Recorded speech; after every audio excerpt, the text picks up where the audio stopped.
Assalamualaikum warahmatullahi wabarakatuh.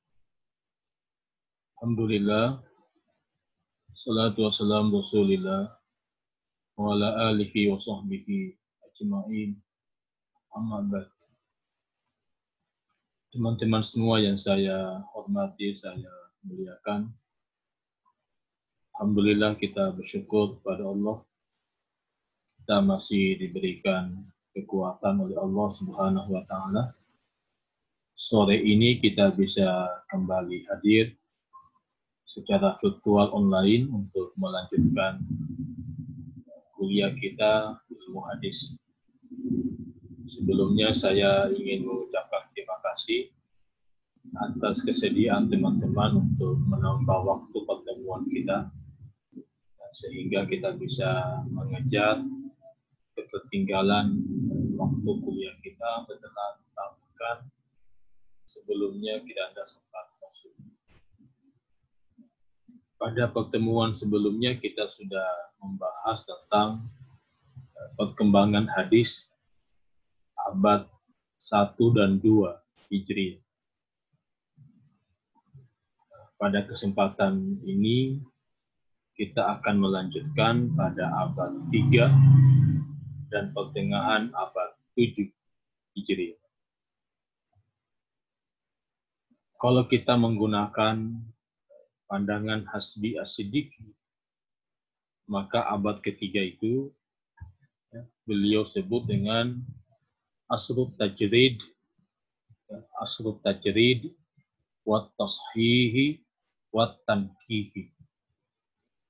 Masa pemurnian, masa penyihatan dan penyempurnaan. Teman-teman semua mesti tahu mengapa disebut dengan masa pemurnian.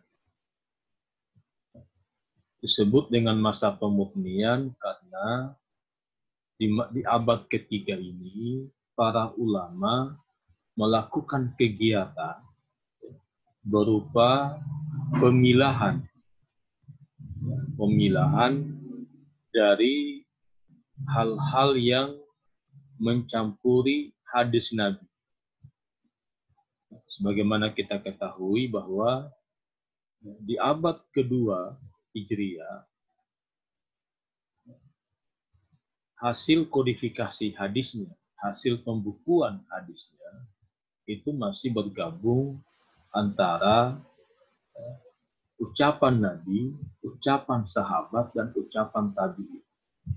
Qaulun Nabi, qaulus sahabah, wa qaulut tabi'in.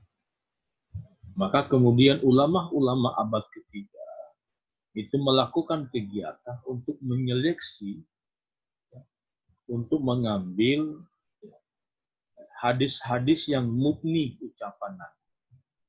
Ucapan sahabat dikasih keluar, ucapan tabi'in dikasih keluar. Itulah kenapa kemudian dinamai dengan Asrut Tajrid, masa pemurnian.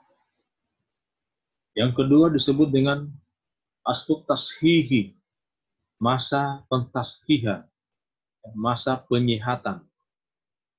Karena di abad ketiga ini juga ulama melakukan seleksi ketat dari aspek kualitas hadis. Jika hadis di abad kedua, kodifikasi hadis abad kedua itu masih bercampur aduk antara hadis sahih dan dhaif, maka di abad ketiga ini ulama hanya melakukan penyeleksian khusus hadis-hadis sahih saja. Maka disebut dengan Asrut Tashihi. Yang ketiga dinamai dengan Asrut Tanki, masa penyempurnaan. Apa yang disempurnakan? Yang disempurnakan adalah para ulama selain hanya memilah hadis Nabi saja, kemudian ditentukan kualitas hadisnya hanya sahih saja, ulama juga memberikan penyempurnaan pada kodifikasi abad kedua berupa pemberian tema-tema dari hadis-hadis yang dimuat pada kitab-kitab hadis. Kalau di abad kedua tidak ada tema. hanya muncul teks-teks hadis. Ya, maka kodifikasi abad ketiga ini itu sudah memunculkan tema, misalnya ada kitabul tahara, kitabul wudu, kitabul tayamum, kitabul haid, dan seterusnya. Jadi sudah ada tema-tema, dan jika dia menyebut kitabul tahara, maka yang dia masukkan di kitab atau di bab ini adalah hanya hadis-hadis yang berkaitan dengan bab tahara.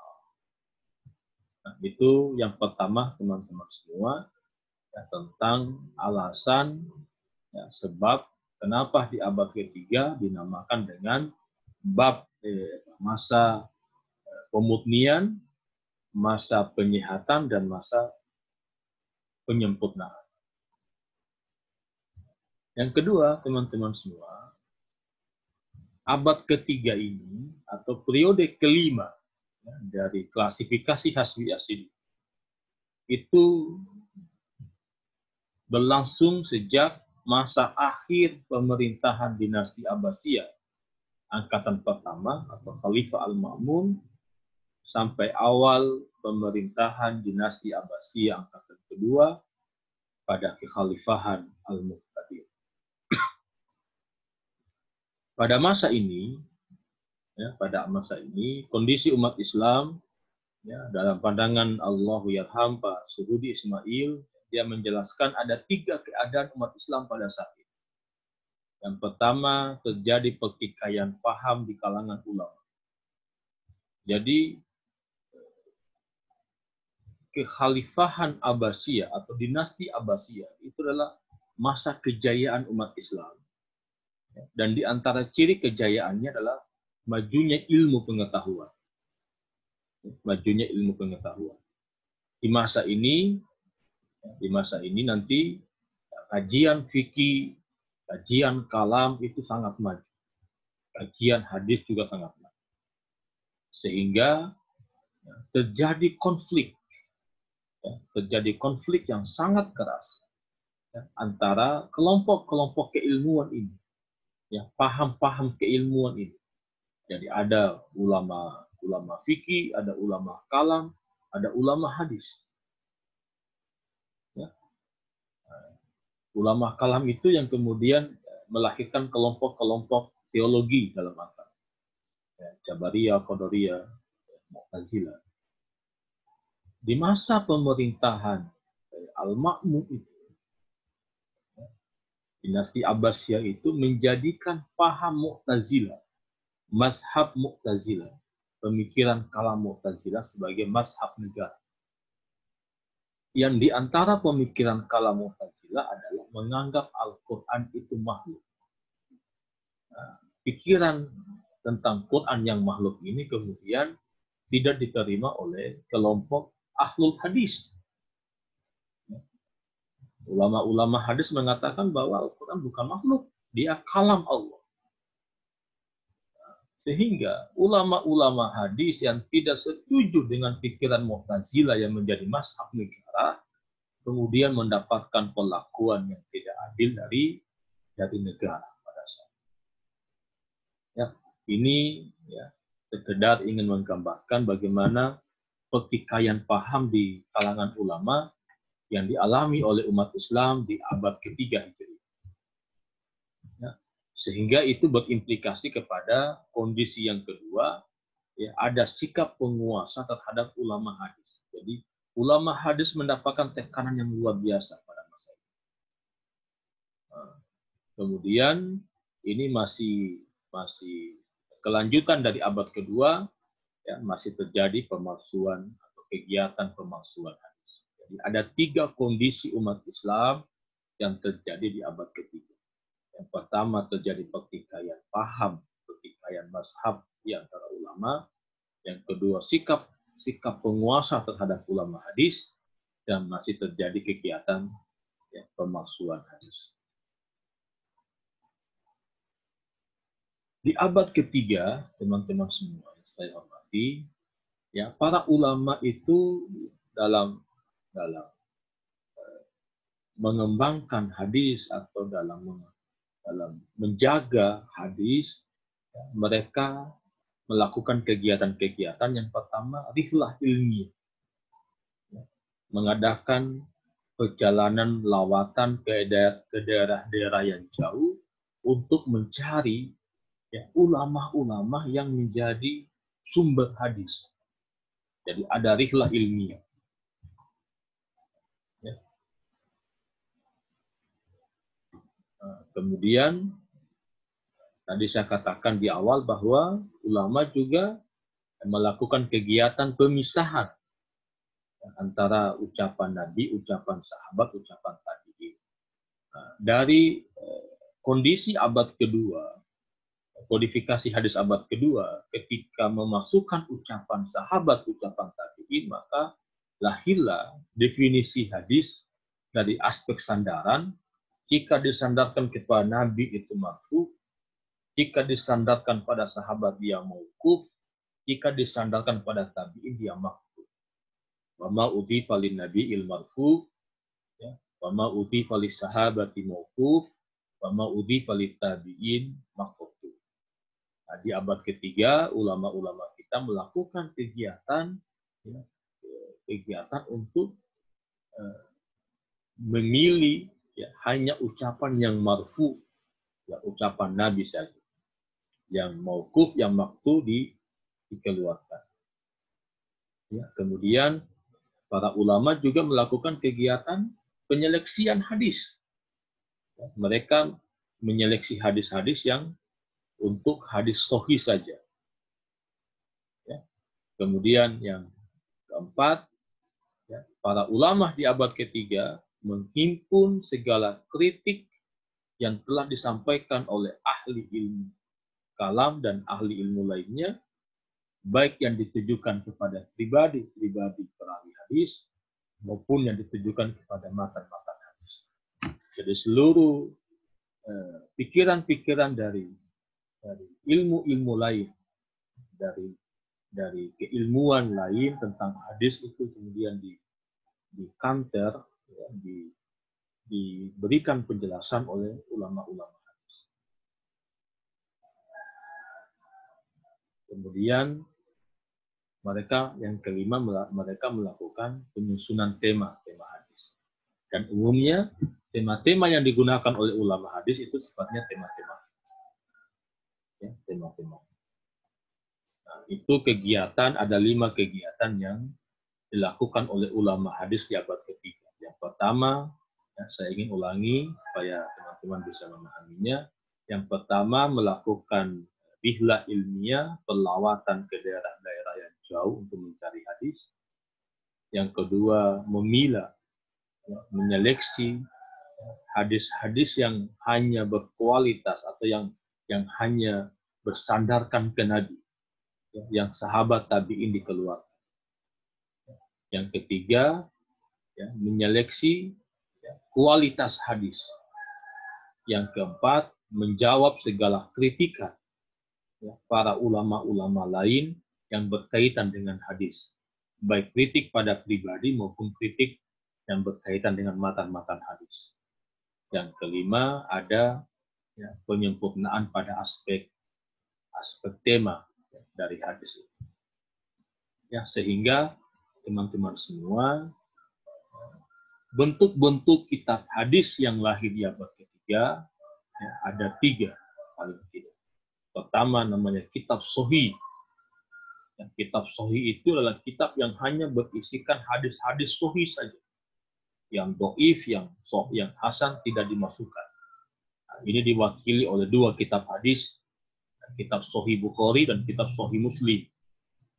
Bahkan dengan lahirnya 2 kitab ini, muncul pernyataan-pernyataan ulama yang sangat mengagumi 2 kitab ini. Mereka mengatakan bahwa tidak ada kitab Sahih setelah Al-Quran, kecuali kitab Sahih Bukhari dan Sahih Muslim. Yang kedua, kitab Sunan. Kitab Sunan. Kitab Sunan ini kitab hadis yang disusun hanya berisikan yang marfu, tetapi pada aspek kualitas itu masih ada hadis-hadis yang berkualitas hasan maupun dhaif. Jadi yang membedakan dengan sahih, Itu hanya pada aspek kualitas. Yang ketiga namanya kitab musnad. Kitab musnad ini adalah kitab hadis yang disusun berdasarkan nama sahabat, ya, sebagai periwayat pertama dari hadis. Nah, itu kitab musnad. Dan kitab musnad ini jika dilihat di sisi kualitas hadisnya sama dengan kitab sunan. Nah, kitab musnad, ya, tidak ada tema-tema dalam hadisnya. Kalau kita melihat kitab musnad Ahmad bin Hambal yang cetakan lama, itu tidak ada tema-tema. Ya. Itu saya kira hal-hal yang berkaitan dengan abad ketiga Hijriah. Kemudian di abad keempat yang menjadi periode ke-6 dari tipologi Hasbiyah Siddiqi, itu disebut dengan Aslu Tahzibi wa Tartibi wal Istidrak wal Jam. Masa pemeliharaan, penertiban, penambahan, dan penghimpunan. Dari 4 nama ini kita bisa elaborasi kenapa dinamakan pemeliharaan. Dari masa abad keempat sampai abad pertengahan 7 Hijriah itu, kerja-kerja para ulama kita hanya memelihara hadis-hadis yang telah ada, ya, yang dikodifikasi di abad ketiga Hijriah. Kemudian ada kegiatan penertiban, ditertibkan, dan istidrak, penambahan. Ini akan muncul namanya kitab mustadrak. Jadi hadis-hadis yang belum tercover misalnya di Sahih Bukhari, di Sahih Muslim, kemudian muncul kitab baru namanya kitab mustadrak, penambahan. Yang kelima kitab penghimpunan, al-jam'u. Ada ulama-ulama yang mengumpulkan hadis, tetapi dia hanya mengambil hadis-hadis yang ada di kitab-kitab hadis yang lahir di abad ketiga, di abad ketiga Hijriah. Ya, itu yang abad keempat Hijriah. Jadi saya kira kalau ditanya apa kegiatan ulama di abad keempat Hijriah sampai pertengahan abad ke-7 itu, yang pertama mereka memelihara hadis yang sudah ada, menertibkan hadis, ya, menambah hadis-hadis yang belum ada di kitab hadis abad ketiga, dan mereka juga mengumpulkan hadis, ya, membuat kitab-kitab baru, kitab al-jam'u namanya, tetapi bersumber dari kitab-kitab hadis yang ada di abad ketiga Hijriah. Nah, jadi makanya nanti muncul bentuk-bentuk atau ciri-ciri ada sistem pembukuan hadis abad keempat. Ya. Nanti teman-teman bacalah di naskah materi yang saya kirimkan itu, ya, ada kitab atraf, ada kitab mustakhraj, ada kitab mustadrak, ya, ada kitab jami. Ya. Nah, saya kira ini, ya, penjelasan singkat dari saya, ya, sebagai materi tambahan yang teman-teman bisa saksikan, ya, lewat video ini. Mudah-mudahan ada manfaatnya. Ya, terima kasih banyak. Ya, mohon maaf jika penjelasan ini kurang sempurna. Jika ada kesalahan, itu bagian dari kelemahan saya, kekurangan saya dalam menjelaskan materi. Semoga Allah memberkahi kita semua. Aqulu qouli hadza wa astaghfirullah li wa lakum. Assalamualaikum warahmatullahi wabarakatuh.